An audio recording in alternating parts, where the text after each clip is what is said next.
Rando Pays vous est présenté par Île de la Réunion Tourisme, le Parc National, Canal Grand Raid, chaîne événement de CanalSat Réunion et Saint-Roland.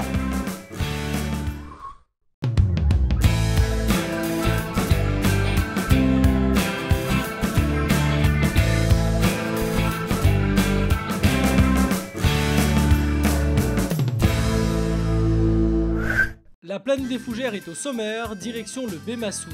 Notre expert vous parlera de ce que l'on a de plus beau. Depuis Sainte-Marie, c'est vers la montagne qu'il faut se diriger. Le quartier de la Ressource, puis la plaine des Fougères, 30 minutes de virage qui offre un magnifique point de vue sur le nord-est de l'île. Et au bout de cette route forestière, construite pour l'exploitation des 7 hectares de tamarins, un parking vous attend.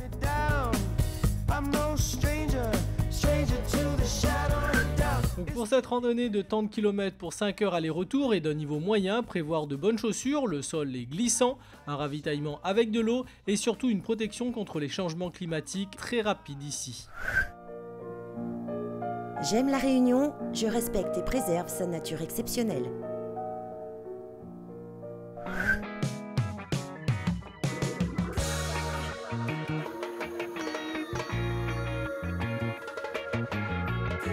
Après avoir fait un point sur le parcours, dès les premiers mètres, une forêt de bois de couleur vous absorbe. Ici, peu d'espèces envahissantes, seulement un enchevêtrement de ce que la Réunion a de plus beau.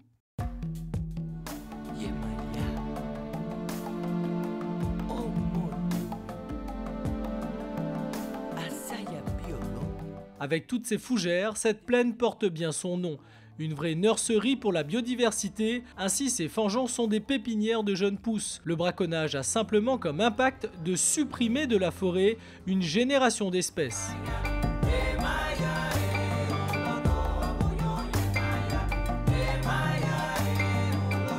Et le premier à repousser est le bois de négresse endémique de notre île, connu pour ses propriétés abortives.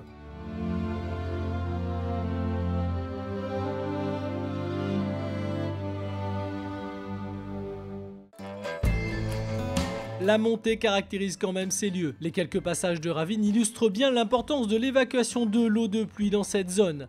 Impossible de compter les ravines, mais la végétation a clairement un rôle tampon, de quoi protéger les habitants de la côte. Après une heure de marche, apparaît sous de grands tamarins notre calumet endémique. L'habitat de ces petits escargots qui, sans prédateurs, n'a pas développé de coquilles.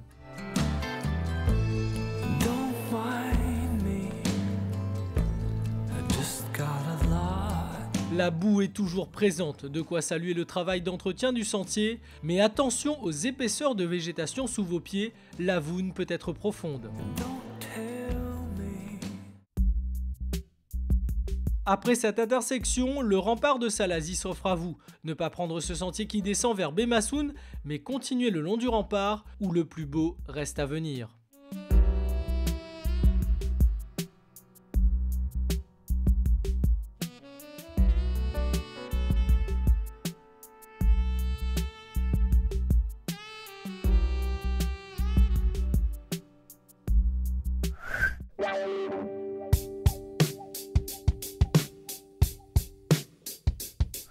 Alors moi, ce que j'aime bien dans ce sentier, c'est qu'il est assez varié en fait.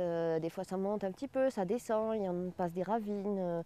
Ça change souvent, c'est pas trop monotone en fait, comme certains sentiers. Il y a aussi une grande diversité végétale, on a plein d'espèces justement. Et aussi, ce qui est assez intéressant au point de vue pratique, c'est que le sentier est assez moelleux en fait. C'est un sentier qui est pas dur sous le pied, il y a souvent de la mousse ou de la voûne, donc c'est agréable de marcher dessus. Ce qui est moins agréable dans le sentier, c'est si jamais il pleut, comme on n'est pas très loin de Salazie, c'est un endroit qui est très humide et donc s'il pleut, c'est à déconseiller parce qu'on a traversé quand même quelques ravines et c'est des ravines qui vont se mettre à couler rapidement.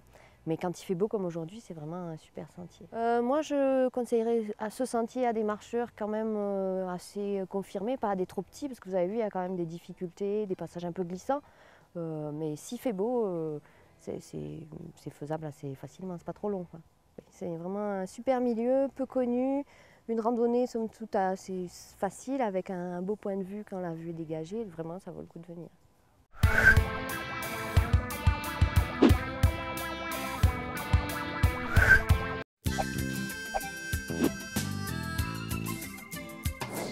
travail pour nos forêts. Usagers ou organisateurs, vous vous êtes déjà sûrement demandé à qui vous adressez. Quels sont le rôle, les missions de toutes ces personnes? Qui fait quoi?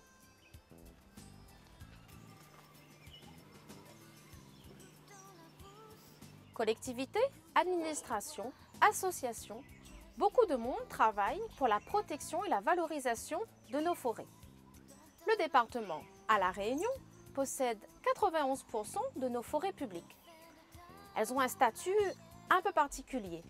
Elles sont spécifiques dans les départements d'outre-mer, on les appelle des forêts départementaux domaniales.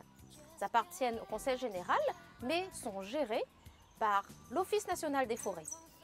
Celui-ci, il réalise les travaux forestiers pour la sylviculture, l'entretien des sentiers, les travaux également pour l'accueil du public. Le département possède également des espaces naturels sensibles, des ENS. Il y en a environ 1600 hectares. Ils sont gérés généralement par des associations. Le conseil régional intervient également avec des associations de proximité. Ils travaillent pour l'embellissement de sites, le nettoyage des ravines. Le parc national est également présent sur le territoire. Gardes-moniteurs, médiateurs ont pu déjà venir à votre rencontre pour vous faire passer des messages sur la protection de l'environnement et vous donner les bonnes attitudes. À côté de toutes ces administrations, il y a également d'autres acteurs, les associations. Elles ont un rôle très important. Ce sont des bénévoles. Ils sont spécialisés dans certains domaines. L'ACOR pour les oiseaux, la SREPEN pour les milieux naturels. Ils ont tous le même objectif, la protection de la nature. Le défi est grand à La Réunion. Nos espaces naturels représentent 110 000 hectares et nous sommes de plus en plus nombreux à vouloir en profiter. Maintenant, vous savez à qui vous adresser. Les acteurs sont peut-être nombreux, mais le défi est grand. On doit tous agir ensemble pour la protection de notre patrimoine. Les gens dont c'est le métier, mais également vous.